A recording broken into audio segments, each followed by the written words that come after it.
매년 전 세계에서 야생 동물에게 목숨을 잃는 사람이 수천 명에 달합니다. 그 중에서도 최상위 포식자들은 인간을 순식간에 제압할 수 있는 능력을 가지고 있는데요. 문제는 이런 동물들과 마주쳤을 때 대부분의 사람들이 어떻게 해야 하는지 전혀 모른다는 겁니다. 도망쳐야 할까요? 싸워야 할까요? 아니면 죽은 척을 해야 할까요? 잘못된 선택 하나가 생사를 가르는 상황에서 본능에만 의존했다가는 최악의 결과를 맞이할 수 있거든요. 그럼 지금부터 가장 위험한 녀석들부터 하나씩 파헤쳐 보겠습니다. 먼저 연간 사망자 수가 가장 많은 포식자부터 시작하죠. 바로 악어입니다. 특히 바다 악어와 나일 악어는 인간을 먹잇감으로 인식하는 몇 안 되는 동물인데요. 매년 최대 1000명이 넘는 사람들이 목숨을 잃습니다. 일부 지역의 바다 악어는 승률이 무려 63%에 달할 정도로 인간에게 압도적인 전적을 자랑하고 있죠. 악어가 있는 물에 들어가거나 물가 근처를 서성이는 순간 이미 절반은 진 거나 다름없거든요. 악어는 물속에서 매복하다가 순식간에 튀어나와 사냥감을 끌고 들어가는 전략을 수천 년간 써왔습니다. 만약 육지에서 악어와 마주쳤다면 상황이 달라지는데요. 돌진 공격은 20m에서 30m 정도가 한계입니다. 일직선으로 전력 질주하면 충분히 따돌릴 수 있어요. 지그재그로 뛰라는 말은 잘못된 상식이니까 무시하세요. 악어가 지쳤을 때 천을 눈 위에 덮으면 진정 상태에 빠지는데요. 이 틈을 노려서 빠르게 자리를 뜨면 됩니다. 악어는 과도하게 힘을 쓰면 젖산이 쌓여서 그대로 사망하는 경우도 있을 정도로 지구력이 형편없거든요. 다음은 호랑이입니다. 매년 약 100명이 호랑이에게 목숨을 잃는데요. 주로 인도, 방글라데시, 네팔에서 발생합니다. 호랑이와 마주쳤을 때 절대 해서는 안 되는 행동들이 있어요. 도망치거나 웅크리거나 바닥에 눕거나 죽은 척하는 건 전부 호랑이에게 승리를 갖다 바치는 행동이에요. 그리고 호랑이는 소변을 공격적인 신호로 해석하기 때문에 절대로 소변을 보면 안 됩니다. 호랑이를 만났다면 침착하게 천천히 뒷걸음질을 치면서 거리를 확보하고 몸을 최대한 크게 부풀려서 위협적으로 보이게 해야 해요. 만약 호랑이가 덤벼든다면 약한 팔을 내밀어서 물리게 하세요. 남은 손으로 눈이나 코를 공격해야 합니다. 실제로 호랑이에게 물렸을 때 손을 호랑이 목구멍에 밀어 넣어서 구역질을 유발해 풀려난 생존자도 있어요. 호랑이를 만났을 때 나무 위로 도망가는 건 위험한 선택입니다. 호랑이는 생각보다 나무를 잘 타거든요. 사자도 매년 수백 건의 공격을 일으키는 위험한 포식자입니다. 사자와 마주쳤을 때는 도망치거나 웅크리거나 바닥에 눕거나 죽은 척하는 건 당연히 금물이고요. 나무에 올라가는 것도 피해야 해요. 사자 또한 말할 것도 없이 나무를 잘 타기 때문에 오히려 쉬운 먹잇감이 될 수 있거든요. 몸을 최대한 크게 보이게 하고 단호한 목소리로 소리를 질러야 합니다.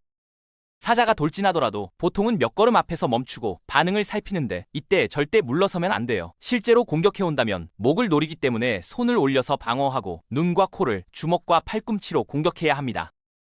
상어 이야기를 해볼까요? 백상아리, 황소상어, 범상어 이 세 종류가 인간을 가장 많이 공격하는데요. 연평균 약 70건의 공격이 발생합니다. 바다에서 싸워야 한다는 점이 불리할 것 같지만 올바른 지식만 있다면 상어도 충분히 상대할 수 있어요. 상어는 기습 공격에 특화된 사냥꾼이라서 눈을 마주치고 있으면 쉽게 공격하지 못합니다. 침착하게 상어를 주시하면서 천천히 해안이나 배 쪽으로 이동해야 해요. 상어가 가까이 다가오면 부드럽게 주둥이를 밀어내고 공격적으로 돌변하면 눈과 아가미를 주먹과 발로 가격해야 합니다.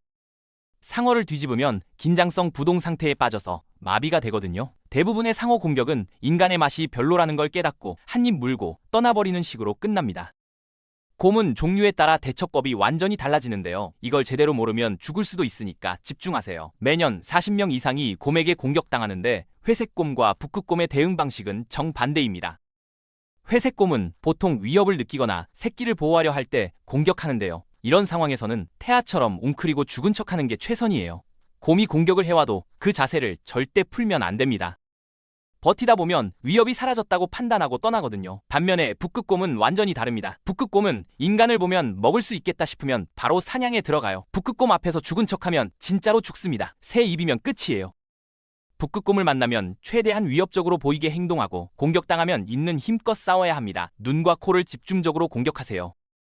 유명한 속담이 있잖아요. 검은 곰이면 싸워라, 갈색감이면 누워라, 흰 곰이면 잘 자라. 농담처럼 들리지만 북극곰과의 싸움이 얼마나 절박한지를 보여주는 말이기도 하죠.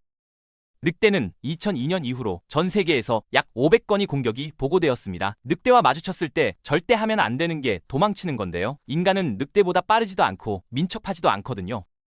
개를 데리고 늑대 서식지에 가는 것도 피해야 해요. 개가 늑대의 공격성을 자극하는 경우가 많거든요.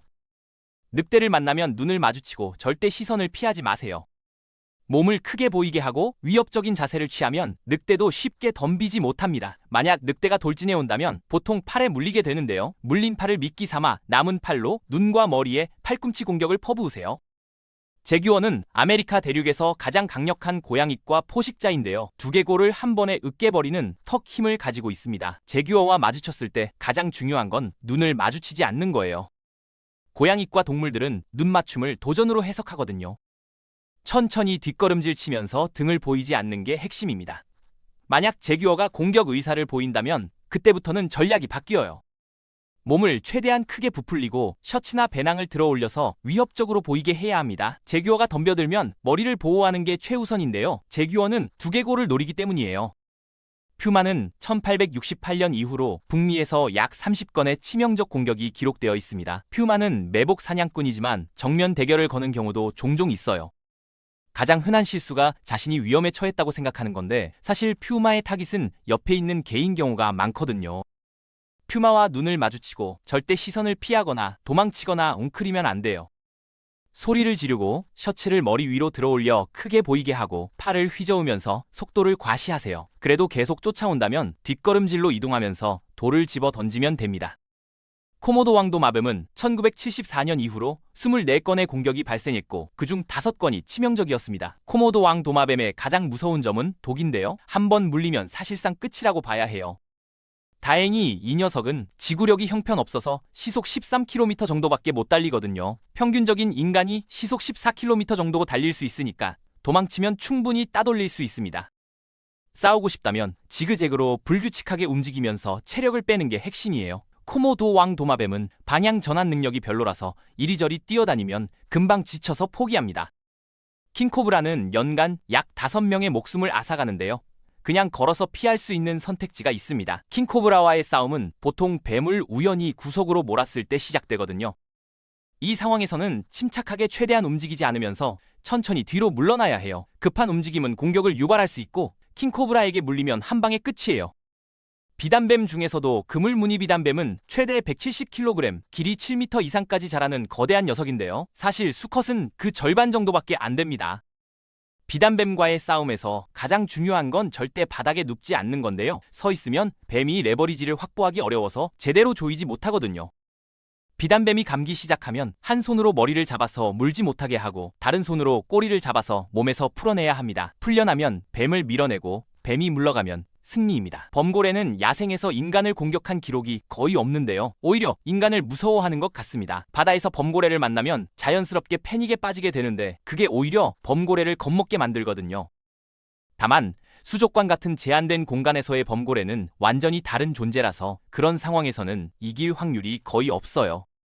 하이에나는 아프리카에서 더운 여름밤에 밖에서 자는 사람들을 공격하는 것으로 유명합니다. 잠에서 깨어났는데 다리에서 으드득 소리가 났다면 이미 싸움이 시작된 거예요.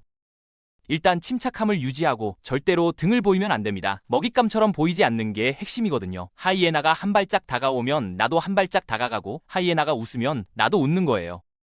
표범 물범은 최근 역사상 2건의 공격만 기록되어 있고 그중 한 건이 치명적이었습니다. 남극 바다에서 표범 물범이 나를 노리고 있다면 일단 눈을 떼지 마세요. 체형에 따라 공격 패턴이 달라지는데요. 마른 체형이면 물어서 흔드는 공격을, 통통한 체형이면 깊은 바다로 끌고 가서 익사시키려 합니다. 어느 쪽이든 양손으로 눈을 찌르고 코를 주먹으로 치면 됩니다. 독수리는 최근 역사상 인간을 공격한 사례가 딱 한 건뿐인데요. 그래도 대비는 해야죠. 독수리는 머리와 얼굴만 공격하는 습성이 있어서 이 부분을 보호하는 게 핵심이에요.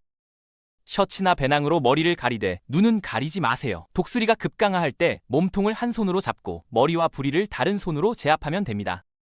마지막으로 거대 수달인데요. 이건 간단합니다. 잡아서 바닥에 내리치면 끝이에요. 여기까지 지구상의 최상위 포식자들을 상대하는 방법을 모두 알아봤는데요.